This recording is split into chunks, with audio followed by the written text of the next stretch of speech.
Josh, all the turnovers, I imagine film review was not a happy situation for not just you, but the players and everybody involved.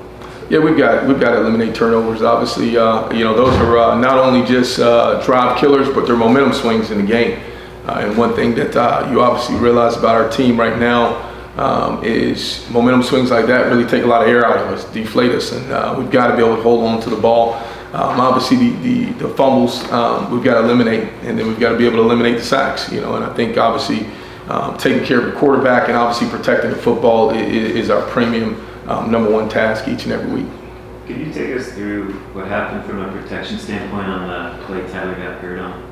Yeah, there was obviously it was a first and foremost. Let me say this was very complicated pressure that our guys saw in that situation. Double mug, 5 linebackers or 5 interior players walked up in the line of scrimmage at the line of scrimmage, and then 2 overhangs weak. And typically when you see types of pressure, you either see a 4-man overload to a strength or a weak side. And actually, this case, they brought 5. Right or wrong or not, I think they had a little bit of confusion on their end that worked out on their part because when you watch the play, there was multiple people that were uncovered. The sack just happened too fast. And so, it was one of those deals. We walked back through it, made sure we corrected that from a communication standpoint up front. And anytime you're in any type of what we call free release protection, you've got to make sure that everything is identified correctly so the quarterback's aware where his hot is and knowing that his backside is protected. But unfortunately for that play right there, they brought a 5 week, which is a very tough pressure to pick up at any point. It's unfortunate that Tyler got hurt in that play. Josh, how did Jake kind of handle just his time on the field on Saturday? I mean, obviously he had a few moments where he looked really good and a few moments, a bunch of turnovers, he had a rough end of the game. How did he kind of handle that, mentally or emotionally? Yeah, I think Jake did a great job coming in at first. And I think, one of the things that you've got to do whenever you've lost a quarterback in a game, I think the next most important thing is to make sure your second quarterback stays protected. And then things started obviously to unravel a little bit once Jake got a little bit of pressure. And that's going to come with game experience. This is really his first time, facing pressure in those type situations. I thought he did a great job in the opening drives of the second half. But, ultimately, the way we started the game within the first 2 or 3 drives and the way we started the second half, it's consistency. We can't have the ups and downs that we're going through. And we can't let adversity, whether that be turnovers or another team driving down the field scoring, we can't let that affect our rhythm and flow of the game. And unfortunately, we haven't been able to overcome those lapses in games. And so we've got to continue to pull together, push through it. We're not where we want to be by any means. And I know, obviously, our players are disappointed and hurt. No one more than us in this building. But we got tremendous faith and confidence as we move forward with them that we're going to be able to clean up things. And there's still games left. By no means are we going to hang our head down and tank it.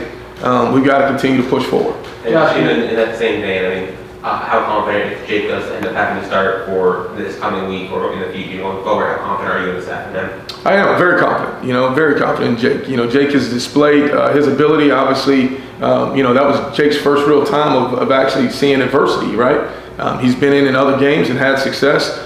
He led us in success in that game in a short period of time. And so, we'll clean up the mistakes. And obviously, he's preparing to be the guy, and we'll obviously continue with our preparations as we always do with Jake, Ja'Cory, and even Peyton, because you've got to continue to prepare your number 2 or your number 3 as if they're number 1. And so we got tremendous faith in him, and we'll get the job done with whatever quarterback we have.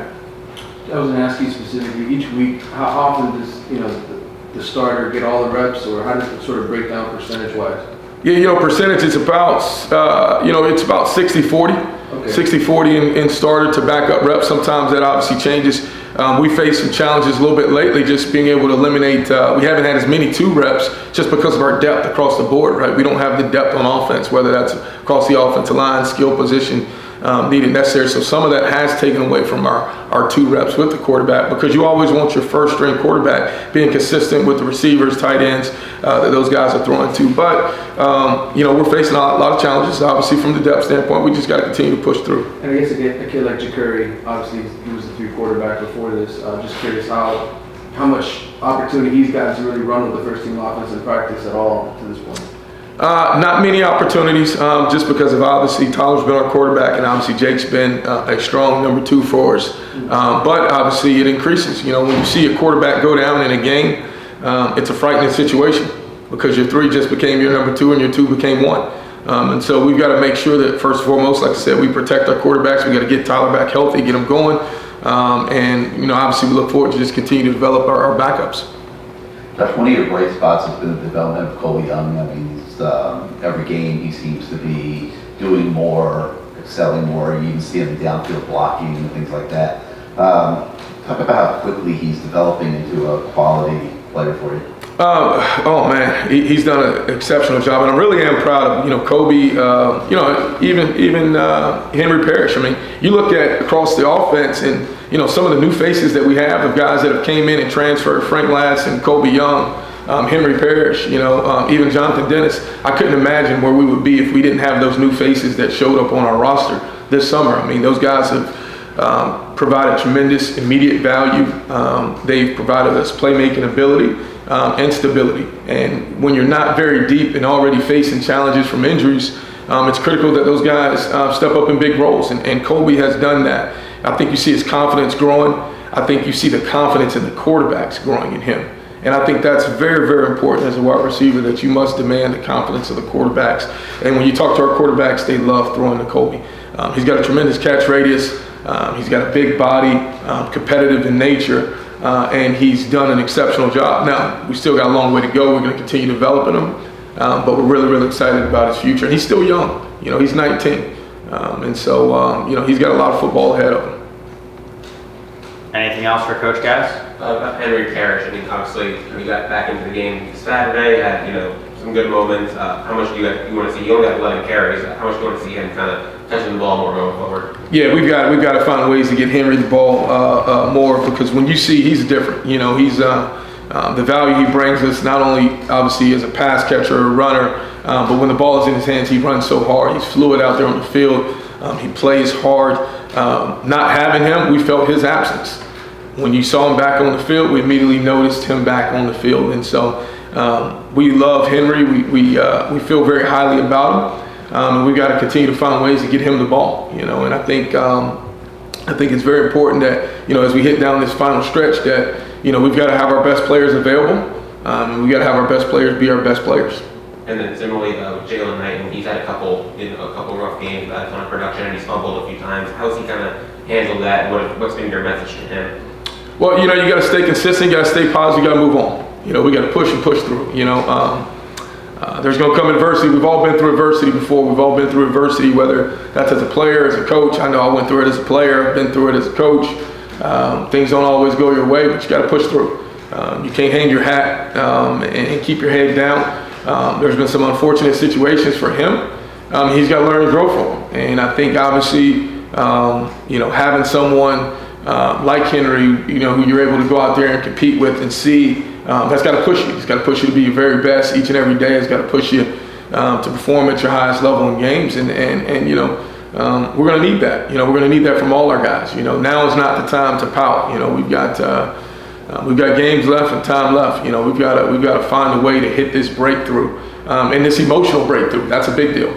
Being positive, confidence, and inspiring our guys is very, very important. Josh, We'll do 2 more for Coach Gattis. On those fumbles by Knight, was he carrying the ball recklessly, or was it just good plays with the defense getting the hands in there? For Jalen, the biggest challenge that as we move forward is not being just a one-arm dominant ball carrier.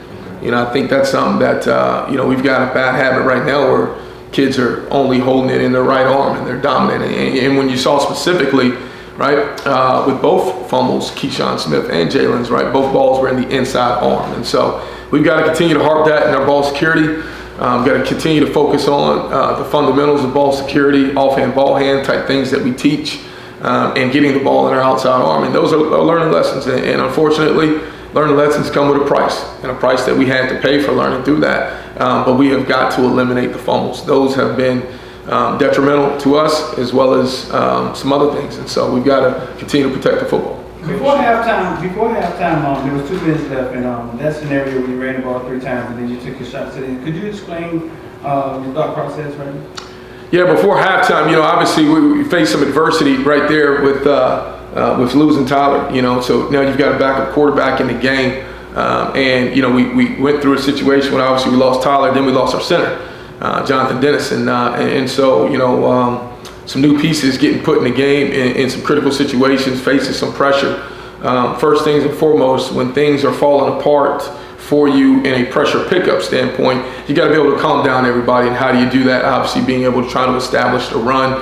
There was plenty of time we felt like at the time, where we had time and we had a timeout to be able to use that we could be able to run the ball to kind of calm guys down, but also not put too much pressure on Jake as we get ready to go into the half and rally the troops. And so it was important at that point that we move the ball successfully, get a first down. But obviously in 2-minute situations, there's also increased opportunities for runs, right? Where teams are either defending the pass or trying to blitz the pass rush, and you're able to gain some creases in there in the run game. Coach, with that Last question for Coach just with the Gattis. run game in general, we've talked so much about the production just not being there, and I know it's a philosophy that you want to run the ball, be successful like you were earlier in the year. Is there some of you that maybe we shouldn't run the ball as much, or maybe go to the pass more because the production's there? What's that balance like?